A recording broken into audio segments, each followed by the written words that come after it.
of the community secondary school in Odioku.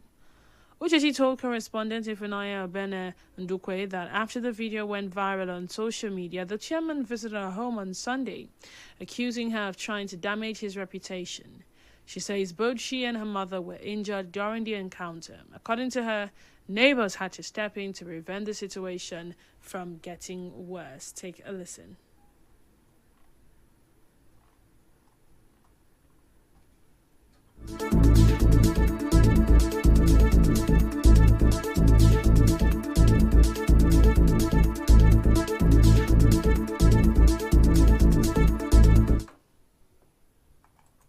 On Thursday, I visited my community secondary school in Ojo. When I got there, I saw how bad the school is. So I made a video calling for help. I tagged Very Dark Man, asking him to come renovate the school. Yesterday, I was in my house with my mother. Then the chairman came, himself, his younger brother, won the cheetah, and the security man with the driver. Next, when my mommy tried to greet the chairman, he said that your daughter wants to damage his image online. Then he asked his junior brother that he should teach me a lesson. One, they pushed down my gate, pushed my mother. My mommy even had injury on her leg, started beating me, and then the chairman told him that he should kill me. My mommy raised alarm, and my neighbors came around. Uchechi adds that she did not approach the chairman about the school because he had previously told others that it falls under the state government's responsibility. She also dismisses claims that the chairman's visit was meant to resolve an issue with her.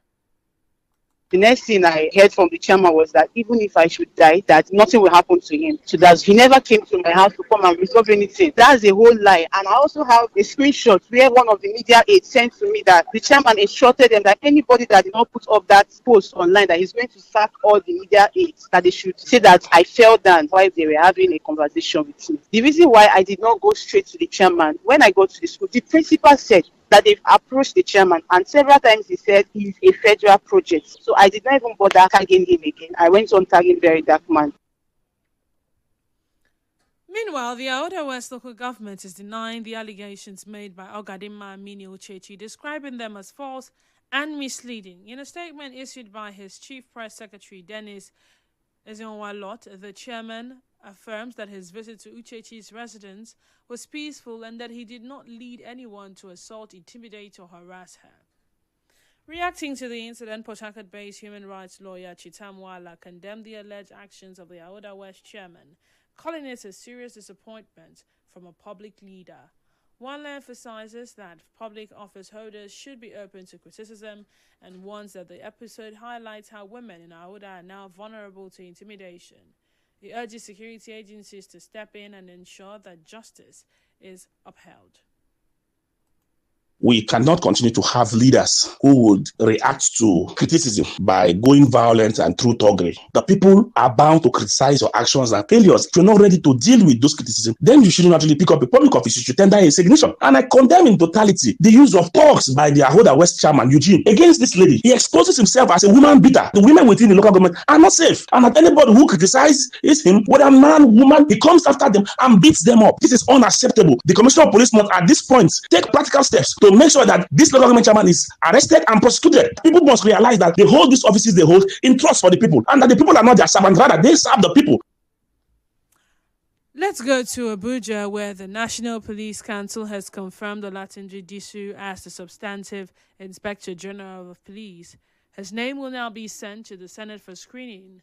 Disu was first appointed acting IGP on February 25th, 2026, after former IGP Kayode Egbetukun resigned. President Bola Tinubu says a meeting of the Police Council was held to formally consider Disu's appointment before sending it to the Senate. The 59-year-old former AIG officially assumed office at a brief ceremony at Louis Edet House in Abuja. He was decorated by the president as acting IGP shortly before taking over as Nigeria's new police chief. Moving on to issues around electoral reforms, which have been at the center of public conversation, the Minister of the FCT, Nyesom Wike, is accusing former Transportation Minister Rotimi Amechi and other opposition figures of double standards over electronic transmission of election results. Wike claims they oppose the same provision under former President Muhammadu Buhari but are now criticizing it under the new 2026 Electoral Act. It explains the law still allows electronic transmission but provides for manual reporting where networks fail to prevent disenfranchisement. Speaking on Monday during a media chat, Wike also defended the Act's requirement for direct primaries, saying it stops wealthy individuals and political elites from dominating party structures. Take a listen. Under Buhari, the issue of electoral commission came. People that wrote to me, Amechi, they were in government. They said, no, don't sign. If you sign, you will lose it. Nobody now talks. And this is the same person now who's coming out to the public to say, look, there should be electronic transmission. But while he was there, he refused, simply because he felt his boss will be affected. In the meantime, the Independent National Electoral Commission says it is working to deliver Nigeria's most credible election yet in 2027. However, INEC insists it cannot guarantee 100% perfection. INEC Chairman Josh Amapitan gave the assurance at a Citizens Town Hall on the 2026 Electoral Act in Abuja, saying the transmission is addressing logistics and result management to strengthen transparency. He also announced plans to conduct a mock presidential election to test seamless transmission of results across state lines ahead of the general polls. Amapitan insists that the glitch that affected result transmission in 2023 has been eliminated and will not reoccur.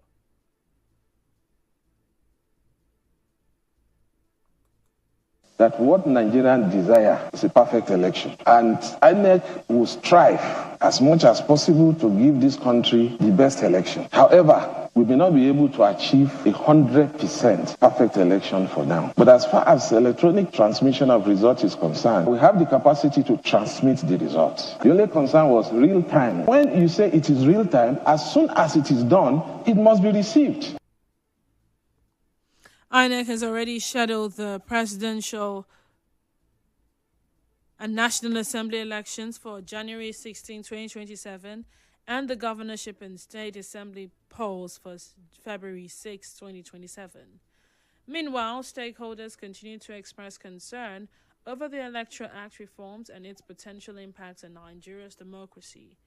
Political economist and member of the African Democratic Congress, Professor Pat Utomi, is criticizing the National Assembly over the recent Electoral Act amendment, warning that their actions could threaten Nigeria's democracy. Speaking on Channels Television, Utomi says that although Nigerians value democracy, many are gradually losing faith in the system. He points to the recent AMAC election in Abuja as an example of problems in Nigerian politics and warns that if lawmakers continue to make laws that serve their own interests instead of the people's, the country risks losing legitimacy and facing disorder. Nigerians love and want democracy, but Nigerians are losing hope in Nigeria's democracy. The last AMAC elections in Abuja was the beginning of the ultimate indictment of politics in Nigeria. Now, when politics gets to a point that the people lose complete interest, they think politicians are a bunch of coup plotters who use their positions to prevent the will of the people from being known. What sets in is a politics of power erosion. Ultimately, the state collapses and anarchy takes reign. Their role is to reflect the interest of the people. Because they are playing more to their interest of staying in power, they forget that the whole system can lose legitimacy and that what they are doing is inviting anarchy. They better save the system now. Let's go on a quick break, and when we return, FRSC confirms 2 casualties in Rumala Junction road crash. Stay tuned.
Safety Corps in River State has confirmed that 2 persons lost their lives in a road crash at Romala Junction on Sunday.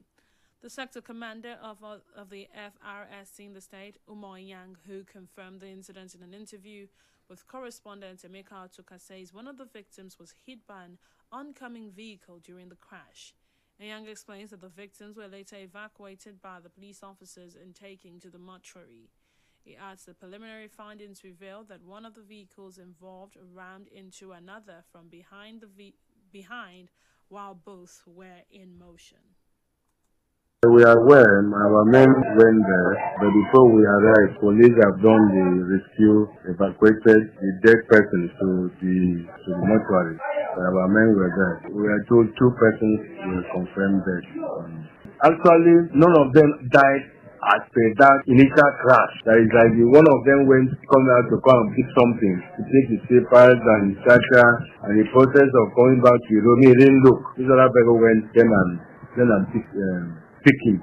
So that's how he actually did to death.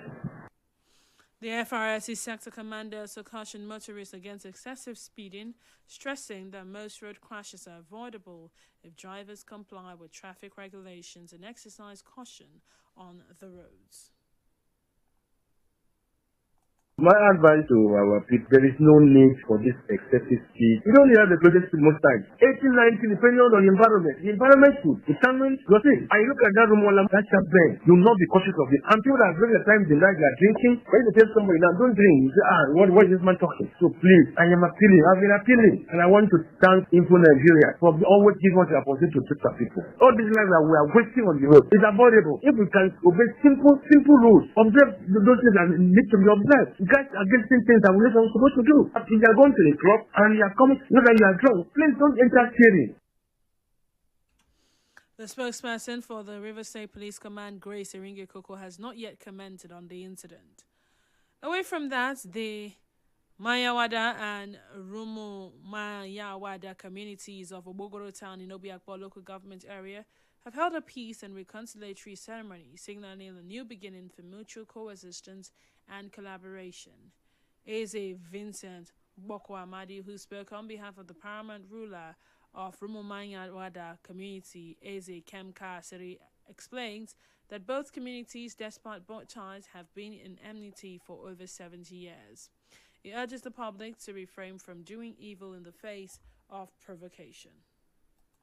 We are one before, but when Satan wants to divide the brothers, he can bring certain things. As that has gone, now the blood of Jesus has bring us back together again to remain as we are. We are celebrating today because we will forge ahead in unity, in peace and harmony forever. My advice to every one of us, when any friction, any trouble come in between your brother, don't do evil, because time shall come when that friction will go away and people live together. On his part, the paramount ruler of Rumuwo Kiada community, Eze Samson Wichebule, represented by Eze Prince Chimeka Wichebule, adds that the age-long dispute was unanimously resolved without third-party involvement.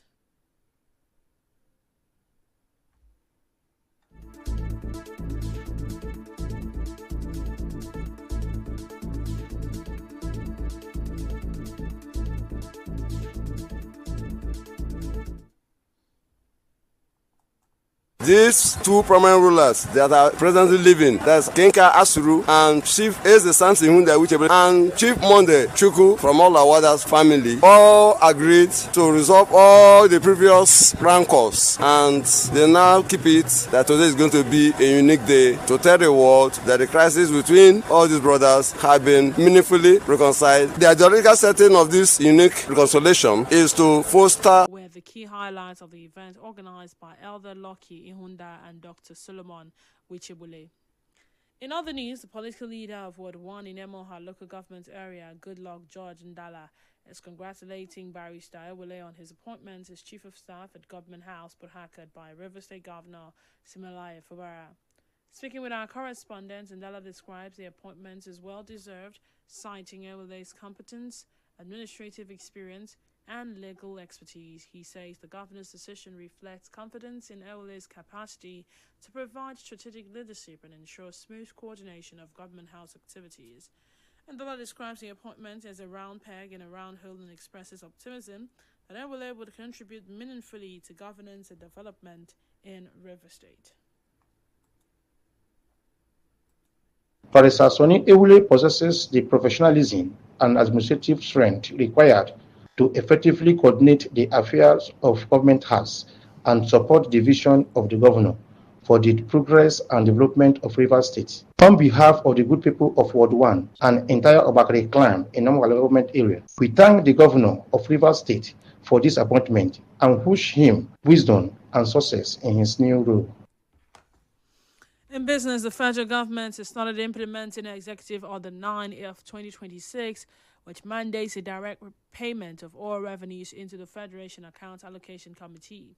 The Minister of Finance, Wale Adeosun, says the move follows a directive from President Bola Tinubu to ensure petroleum revenues are handled in line with constitutional provisions. The order also requires contractors to remit payments directly into the Federation account while protecting existing contracts and investor confidence.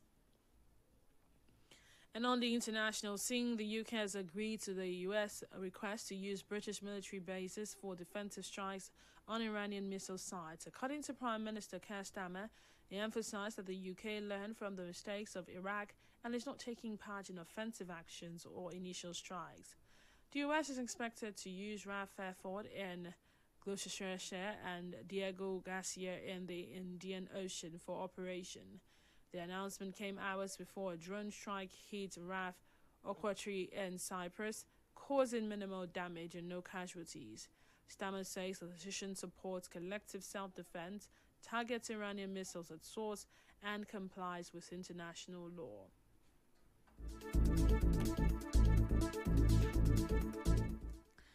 And that was the news. On the news this evening, you heard a former media aide to Ahoda West local government chairman is accusing him of physically assaulting her. We told you that FCT Minister Ian Sowike is accusing Rotimi Amechi and the opposition of double standards on the much talked about electronic voting. We reported that the National Police Council has confirmed Olatunde Disu as the substantive Inspector General of Police. In business, the federal government has started the implementation of Executive Order 9 to directly remit all revenues to the Federation Account Allocation Committee. And on the foreign scene, the UK has approved the US request to use British base for defensive strikes on Iranian missile sites. The news was edited by Ifunanya Obemendukwe. To reach the news teams, send an SMS or WhatsApp to 0808-721-7215. My name is Denise Worlu saying good evening once again and thanks for listening. Hard Facts continues after this. Stay tuned.